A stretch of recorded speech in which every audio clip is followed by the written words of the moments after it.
question, how can I use rhetorical questions effectively? That is something that I find my students struggle a lot with, using rhetorical questions effectively to engage the audience, to get the audience on their side, and also to ensure that their writing is imaginative and interesting.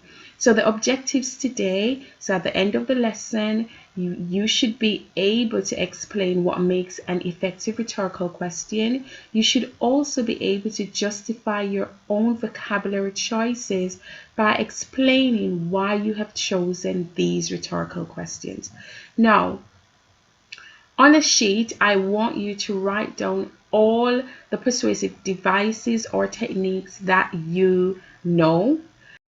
We're going to be looking at a charity advert, and I want you to go through the charity advert and annotate any persuasive techniques that you know and that you have used in the past. Our main question is, what is a rhetorical question? We know that a rhetorical question engages the reader. We know that a rhetorical question does not expect the reader to answer it. This is because the writer will already have put the answer within their writing. So the writer is the one who's going to answer this rhetorical question. Why do we use rhetorical questions? So these are some questions that throughout this tutorial you will find the answers to. Okay, so this is the advert that we're looking at. It's an advert from Shelter, and it starts with a statistic. So that's a persuasive device. So 75,000 of our children will wake up homeless on Christmas morning. So that is a factual device. Yes, we are outraged too. And that sentence employs an emotional appeal. So emotive language. So right there from the title, you can see two important devices. I want you to read the rest of this leaflet. Yeah, have you read it? Okay, I will continue to read. You won't see them on the street. They're hidden away, often in places like hostels and B&Bs, and it's destroying their health and their futures. So a lot of emotive words used, like hidden, destroying. We saw a situation like this when we set up in 1966 another factual detail, but this is 2012, and we're asking everyone who shares our outrage to help us. Our helpline will be open over Christmas, and one call can be enough to find a child a home. But as the recession bites deeper, we're struggling to meet demand.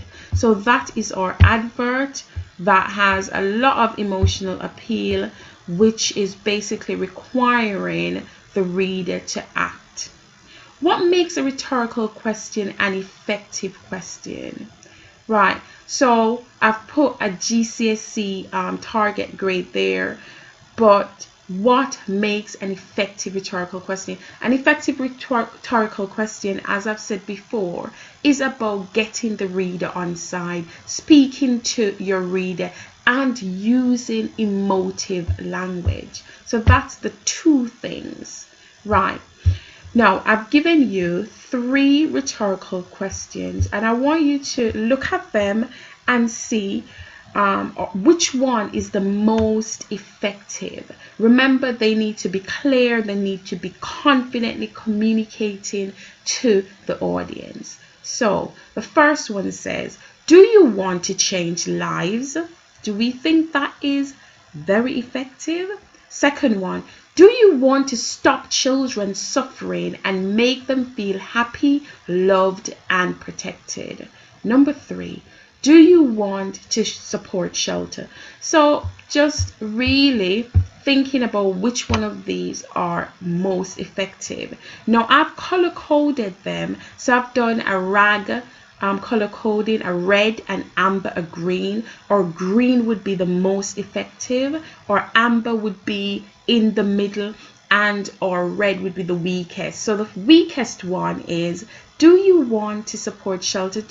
And that is a yes or no answer really. So we're already finding out a don't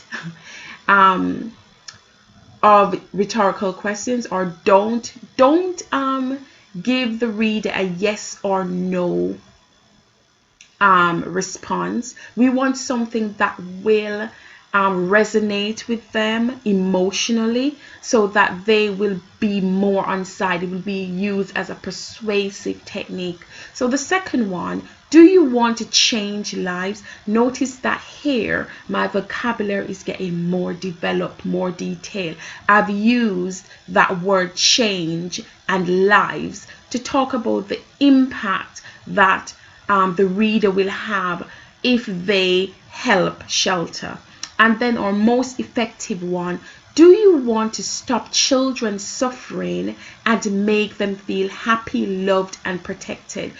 As you can note, within this rhetorical question, I'm using a lot of different persuasive devices. So I'm using my triples or rule of threes by saying happy, loved, and protected. I'm also using emotional appeal. So the word suffering already will strike a chord to the reader, because of course, the response is going to be, of course, I do not want children to suffer. I want them to feel happy. I want them to feel loved, and I want them to feel protected. So you're already answering the questions as the writer and getting that emotional support from the reader. And that is the key to writing an effective rhetorical question.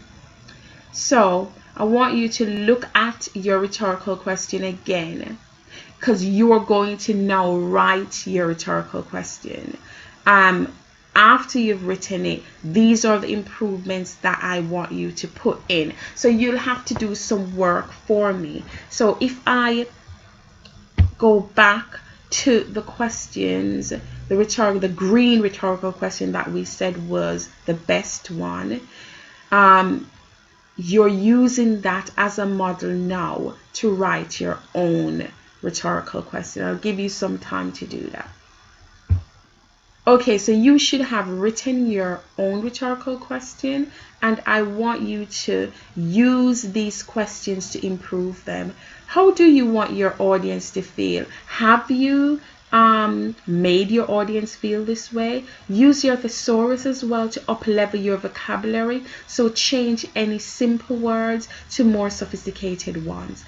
And I've given you a challenge and also an extension. So your challenge is to use an alliteration, a triple, so a rule of threes, as I did before when I said, do you want your children, happy, loved, protected? These are the words that we wanted them to feel, and we use them, the emotions that we wanted them to feel. So you're going to put that in a triple or a metaphor in your question, and your extension is to explain how you have improved your question. So of course you're going to be thinking about how you have explained that question. So when we're writing a rhetorical question, just to recap, we are going to choose words that make our audience think and feel, right? So create that emotional response, and that is one of the ways to be effective in our rhetorical question. We are also going to really think about this emotional appeal, and I've given an example of this. So we have a thought process when we're writing our rhetorical questions. This is an example. Do you want to stop innocent children suffering and make them feel happy, loved, and protected? And the thought process was, shelter wants people to give money to them, so I want my audience to feel sorry for the children and want to help. I have used the word suffering because children are homeless and maybe cold and hungry. I have used the adjective innocent because I want my audience to know the children aren't to be blamed. Okay, so they're innocent. I have used a triple of positive words to encourage my audience to help.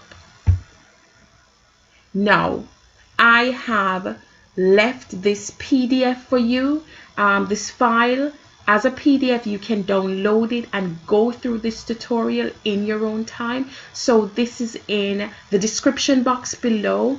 So your challenge is to write a paragraph using this new advert from the RSPCA, and you're going to think about the words that you could use to persuade people to give money to the RSPCA. You're going to create your rhetorical question to do this.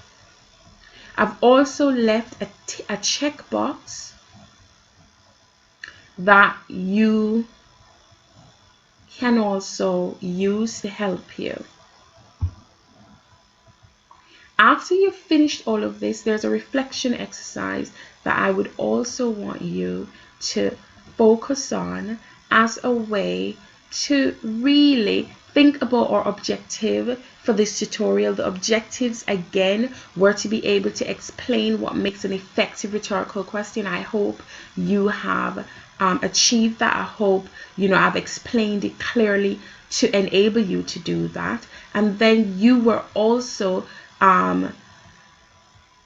asked to justify your own vocabulary choices by explaining why you have chosen them. So that is a reflection task. Thanks for joining me, and please, if you haven't done so, please subscribe. Please give a comment below on what you would like me to do next in my next tutorial or my next video. Thanks again. Thanks for watching. Bye.